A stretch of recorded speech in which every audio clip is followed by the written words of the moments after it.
এই রাউন্ডের প্রতিযোগীদের বলে দেওয়া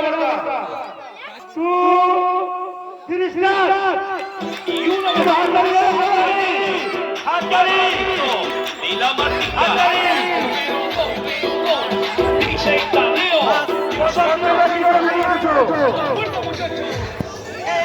siga moviendo la marcha, movete marcha. আগে আগে লজেন ফেলে দিলে হয় সুজন সামন্ত এই ছেলেটা যে ছবি ছবি দাঁড়া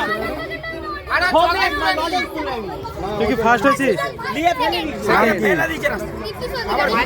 তুই থার্ড। নাম কি? সাইলি ঘোষ। ও হবে নি ওই ছেলেটা হবে।